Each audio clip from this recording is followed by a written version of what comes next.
Aku sujud, aku nangis, aku sebut nama dia dan orang teman-temannya itulah ya.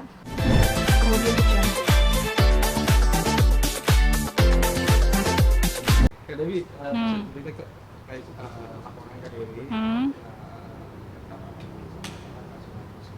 Hmm. penyerapan dana ke penipuan yang dilakukan oleh LN Hmm. sudah statusnya sudah diberikan menjadi tersangka. Hmm. Tanggapan Kak Dewi sendiri seperti apa? Tanggapan aku yang pasti aku bersyukur ya, karena kan seperti yang sudah dilihat ya, status apa LP ku ini berjalan 1 tahun lebih malah. Yang harusnya udah sampai ke P21 dalam kurun waktu yang seperti itu. Tapi ya udahlah ya, kita berikan apresiasi dulu untuk apa instansi yang berkaitan. Ya itulah yang seperti udah aku bilang ya, no viral, no justice. Dan kalau kalian lihat kenapa bisa sampai di titik ini, karena aku ini cukup kritis ya di sosmedku. Aku kayak udahlah kayak orang gila aja gitu.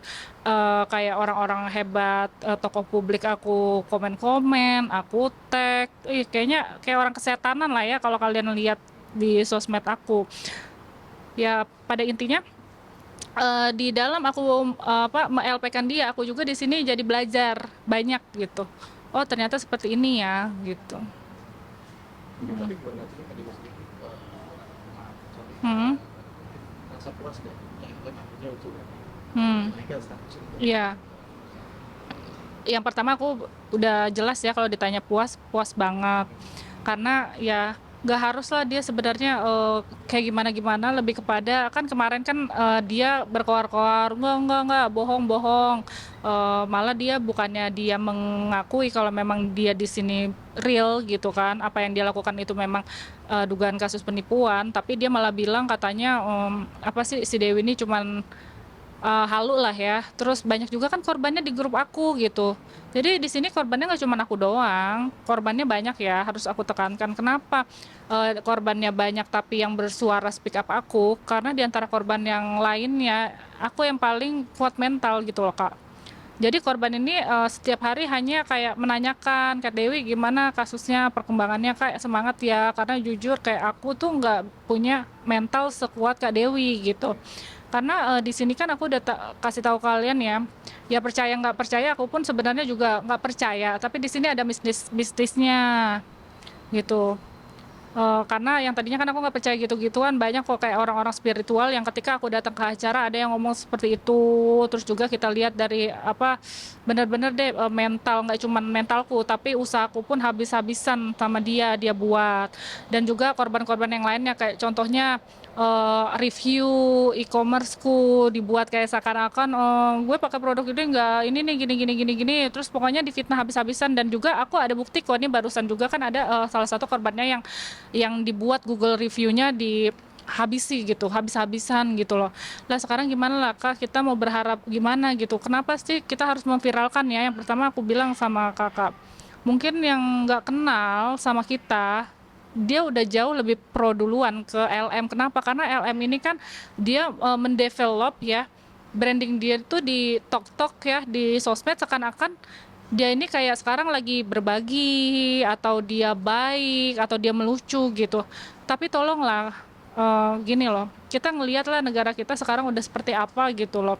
Jangan hanya kalian ini melihat orang perkara kalian ngefans itu semuanya kalian terima gitu, kalian tampung. Misalnya ada kasus nih, dugaan kasus penipuan, kalian telusuri benar-benar, kenapa sih kok korbannya bisa sampai seperti ini gitu loh, kenapa sih harus diviralkan. Kan ada juga nih yang komen, kenapa harus diviralkan, kenapa nggak disamperin aja. Ini ya edukasi untuk netizen, kenapa aku nggak datengin ke rumahnya. Lah kalau aku datengin ke rumahnya sama aja aku mau damai dong, sementara udah habis-habisan, usahaku drop. Aku gini loh, kenapa ya sampai netizen ya, aku tekankan, kenapa netizen bahkan media sendiri bilang, ya nominalnya segitu ya. Mungkin yang, ya mohon maaf ya, yang nggak ada pembekalan edukasi, dia berpikir si Dewinya backingannya kuat, nominal segitu bisa naik. Padahal enggak, aku nggak ada backingan sama sekali. Kenapa bisa naik? Yang pertama aku viral-viralkan, yang kedua aku ancam-ancam tuh instansi-instansi ya kan. Kalian ini kan aku bilang, aku tuh kayak gini karena aku mau mengedukasi kenapa sih di Konoha ini LP-LP tuh susah untuk naik. Ya karena tuh kalian ya mohon maaf ya, mungkin kalian ini datang ke kantor polisi udah takut duluan gitu loh. Kan aku selalu bilang janganlah jadikan kayak pejabat ini seakan-akan nabi gitu. Pejabat ini bukan nabi, yang mana pejabat ini mereka ini kita bayar gitu. Sementara kalian sama pegawai kalian ya yang pengusaha nih, sama pegawai kalian kalian berani nyecer staff-staff kalian, karyawan, tapi sementara sama pejabat itu kayak disembah gitu loh. Aku tuh nggak pernah takut sama yang namanya pejabat gitu, karena menurutku aku kan bayar pajak ya, apalagi sekarang pajak makin naik ya kan, kita pengusaha sementara PHK di mana-mana. Lah aku sebagai warga negara yang baik, menurut aku kan sudah menjalankan kewajiban aku kan sebagai warga negara. Lah ini udah waktunya mereka loh bekerja loh. Lah selama ini pajak diminta ya kan, tapi pekerjaannya gimana? Akhirnya kan aku ya kebetulan kan aku punya kedua orang tuaku yang memang ini ya tentara, bukan berarti dia backingan, justru ya nih aku nggak setuju juga, aku nggak terima nih gara-gara ya aku mau LP kan LM juga, akhirnya aku diginiin, itu mah mentang-mentang anak tentara. Astagfirullah, demi Allah, sampai nih bapak aku ngomong gini, udahlah nak gitu, semua orang dari dulu juga udah tahu seperti apa ngurus LP, udahlah nak gitu. Saking bapak aku tuh kayak nggak mau aku gila gitu, stres ya kak, kan capek ya kak nih karena kalau misalnya lihat bapakku nih, nanti aku tunjukin, aku ngomong kayak gini sama bapakku, Pak udah biarin kita ini aja, selama ini kan yang dilihat di media seakan-akan rakyat sama pejabat tuh diadu gitu loh, jangan gitulah gitu. Aku juga sebagai anak tentara nanti aku disangkanya bawa-bawa bapak ibuku, padahal nggak. Demi Allah, kenapa aku bisa naik, kan aku mengarungi tuh di sini. Jujur kak, aku kalau mau bongkar-bongkaran nanti lah di persidangan, nanti aku kasih tahu ya seperti apa sih nih gitu. Tapi kan nggak mungkin aku beberkan di sini karena kan semuanya sudah lengkap. Makanya kenapa aku viralkan supaya nanti di persidangan tuh rame dan semua masyarakat Konoha ini melihat gitu loh. Jadi udahlah, kita nggak lagi dibodoh-bodohi. Ya kenapa sih harusnya kalian belajar ya, kenapa sih harus dihadirkan si LM, kenapa sih harus dihadirkan ini tuh ya, antai-antai tuh kepengen negara kita tuh semuanya tuh dijajah gitu loh. Ya mungkin kalau kita SDM berkelas ya, kita yang kuliah, kita yang paham lah ya. Tapi kan gini loh, kenapa sih sampai akhirnya aku menjalankan LP ini sampai kayak aku ngomong, oh ternyata gini ya, susah kali ya jadi pemerintah gitu loh. Karena aku pun jujur, aku kan ada Dewi Peduli Rakyat dan itu aku buat bukan karena untuk aku gimana-gimana ya. Aku emang orangnya suka memberi Kak, dari dulu sebelum aku usaha.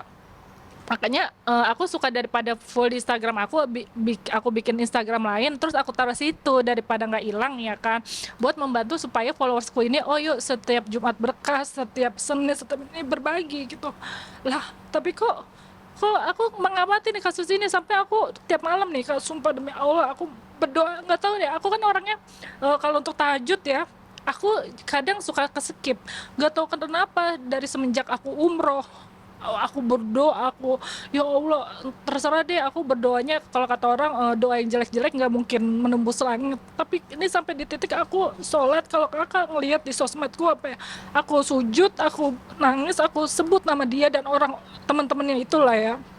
Karena gini kak, akhirnya kan terungkap nih.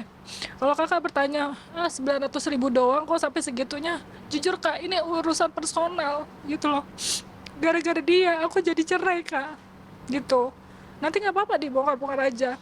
Kenapa aku baru bisa ngomong gini, karena kan aku koordinasi sama lawyerku, nggak perlu sampai segitunya gitu kan. Udah kita fokus ke ininya aja, apa laporannya aja. Tapi kan lama-lama kan aku mengamati ya, kok gue sebagai penjahatnya gitu dianggap sama masyarakat gitu. Oh lama-lama aku semalam ya aku terdiam gitu kan, oh kok dia makin ini gitu kan. Maksudnya aku pikir dengan dia penetapan tersangka dia kayak oh udah diem gitu, ternyata dia masih bebas ke sana kemari gitu kan. Kan teman-temanku, orang-orang terdekatku sampai kan kesel ya kak. Maksudnya aku udah mau tenang nih, ya udahlah yang penting ditetapkan tersangka, mau dia di penjara atau itu kan urusan instansi kan gitu. Sampai kok dia nggak ditangkap kan kakak, jadi aku gimana kan, beban mental. Yang pertama beban mental, yang kedua trauma gitu loh. Aku sampai ngomong sama kawanku, aduh kamu tuh makanya sekolah yang pinter. Aku kesel gitu loh, kok nanyain sama aku, harusnya jangan nanya ke aku dong, harusnya nanyain dong ke instansi kepolisian, nanyain ke kejaksaan kenapa sampai saat ini yang harusnya kasus sampai di P21 ini enggak gitu ya. Tapi kan kejaksaan juga aku nggak bisa menyalahkan juga karena P21-nya apa namanya kasus di SPDP itu dia tangkap di saat intinya di sini aku belum menyalahkan akhirnya karena baru diterima gitu. Berarti kan ya kakak paham lah ya tanpa aku kasih tahu gitu. Bahkan sampai aku jujur kak, aku mengancam apa namanya instansi. Aku waktu itu aku ingat banget lawyer aku gini, lucu aja gitu. Yang harusnya sebagai mana lawyer aku kan bisa koordinasi sama penyidik karena kan di sini aku usaha banting tulang ke sono kemari. Apa gunanya ada lawyer gitu kan. Sementara lawyer aku ke penyidik ya kan. Terus balik lagi ke aku. Aku kan gitu loh kak. Terus aku cerita dong akhirnya sama bapak ibuku. Tadinya bapak ibuku nggak tahu kasusnya, dan aku tipe orang anak kolong yang nggak pernah yang namanya minta inilah ya dibantu. Nah, aku cuma nanya sama bapakku, Pak, bapak tahu gak sih kasus ini, kan bapak ibuku nggak pernah nonton televisi. Terus bapakku, iya kenapa Cahayu, iya kasus Ulan kenapa ya kak, kenapa ya pak kayak gini gitu. Terus bapakku langsung ngajarin, emang dari dulu seperti itu Cahayu, kamu mau cepet gitu. Iya, kamu datengin langsung sama media ya gitu. Kamu udah cecer, jangan suruh lawyermu untuk datang, kamu aja yang datang, kamu bilang ya Pak, saya ini nih bapak, bayangkan ketika anak bapak diginiin gitu. Oh sampai segitunya ya. Awalnya aku kayak gitu kan, lah bener juga kak. Aku bilang sama lawyerku, bang gimana, ya pusing lah gini ya, pokoknya ngalor ngidul.